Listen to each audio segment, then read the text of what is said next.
Imagine you're with me in the emergency department, and an ambulance rolls in with an entourage from the fire department. They're attempting to resuscitate a lifeless 13-month-old baby who they pulled from the bottom of a swimming pool. The 16-year-old sibling was supposed to be babysitting. Our ER code team immediately takes over life-saving efforts. We're watching as the emergency department technicians are having to rotate out and leave the room. They're becoming so emotionally distraught while given the compressions.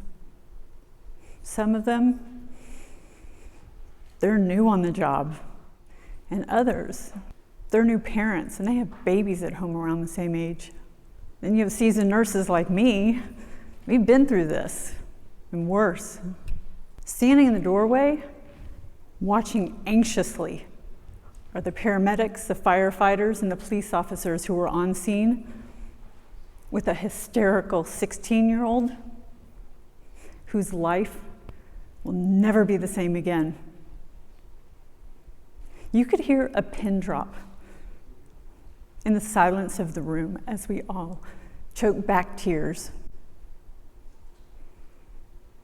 The baby didn't make it.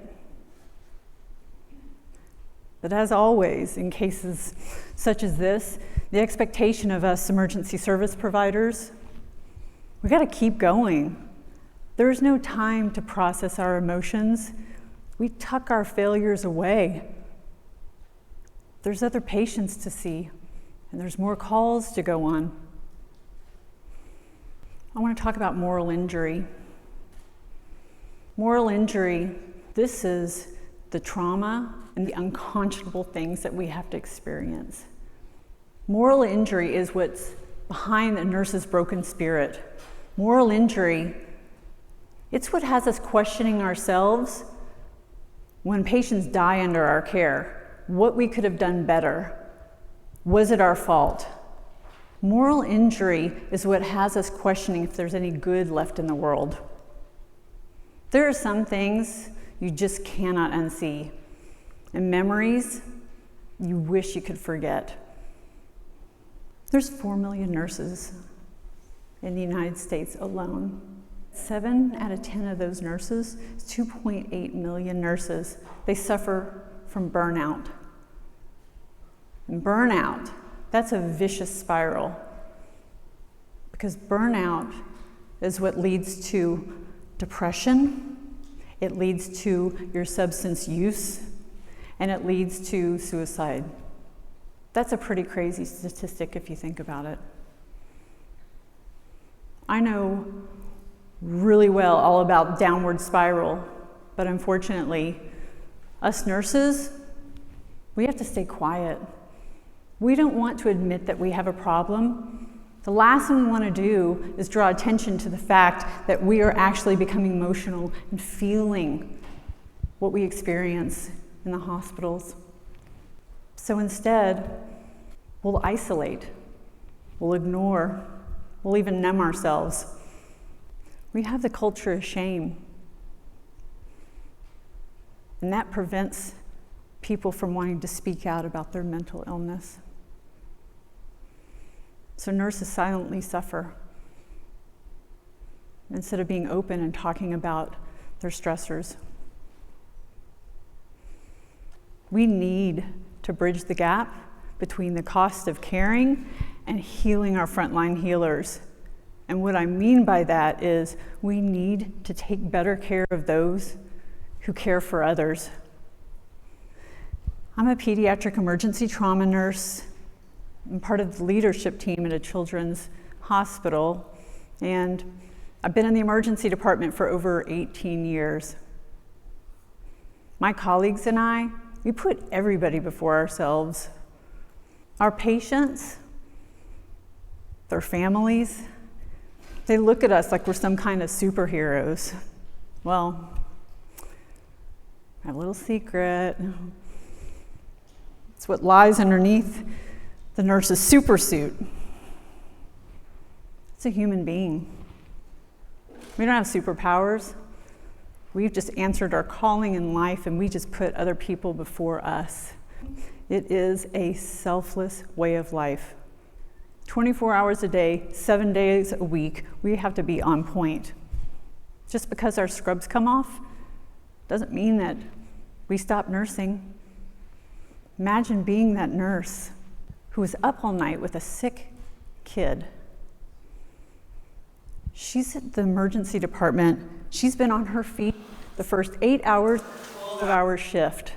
And bed 5 is dying for a cup of ice chips. But you have an ambulance that just rolled in, and you have to take care of this patient. Hear the alarming? That's IV beeping. You've attempted to shut that thing off countless times, and you just can't seem to get it shut off. Last thing you want to do is wake the guy behind it, because he's the one that spit on you when he came in. Hear that phone? That's the floor. They won't report on a patient that's going to be going upstairs. But you hear that? That's the alarm. That's a monitor going off. We need to get the patient disconnected in bed 8 because they say they have to go to the bathroom. And then you think about it, remember, I haven't even gone to the bathroom all shift. We just have to hold our bladders. There's no time to stop and do that. Another phone call. It's a school nurse. School nurse is calling to let you know that your daughter is sitting in her office with fever and throat pain, but you're in no position to go get her. This patient that you're taking care of, turns out they're a chest pain patient. They have a history of a heart attack. The doctor's ordering meds on this patient. Her blood pressure's through the roof. Oh crap. No, I mean literally. Oh crap, bed 8, the enema kicked in. They didn't quite make it to the bathroom. Bed 5, they're demanding their ice chips. So how does a nurse create any kind of balance in her life when they're constantly running on fumes? This is my friend Kristen McCulloch. She, like countless other nurses, would put everybody before herself. She suffered from depression, just like countless other nurses. On April 2nd of 2011, Kristen committed suicide. She gave until she had no more to give. She was depleted. She was so concerned about the stigma around mental illness that she stayed silent. She suffered with the things that she experienced at work, which can be horrific, on top of severe depression that's just tucked inside. I had the opportunity to experience nursing from a completely different perspective. I was diagnosed in February of 2017 with a very rare malignant skull-based tumor. It's called a chordoma. I had an 11.5-hour surgery in an attempt to get rid of the tumor. And I woke up in the ICU. And the ICU nurse that was taking care of me, she left a lasting impression, and I'll never forget her. She was so intolerant. She was so irritable, and she completely lacked empathy. I sat there questioning how do nurses become that way? I would find myself in this repetitive thought, just stewing over the fact that this is how she's treating patients. And the thing that got me the most was, well, she had no idea I was a nurse. She had no idea my experience in trauma, 18 years in the ER. What she didn't know is that I teach these specialty nursing classes so nurses like her can get certified in pediatric emergency nursing and trauma. So my ego was saying, oh no, she didn't. But my heart was saying, I see a little bit of her in me.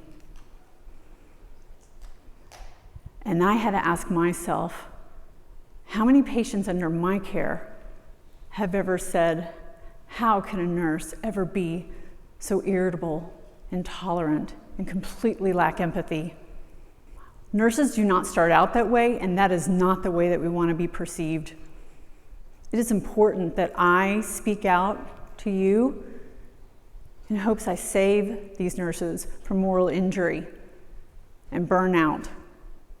So then I created a platform for nurses so they can speak out, use their voice, collaborate, come together. I want to make sure that we work on changing the stigma around mental illness and also create wellness programs for nurses, because nobody has to do it alone. We really need to work on taking better care of those who care for others, because nurses, we're just people too. Thank you.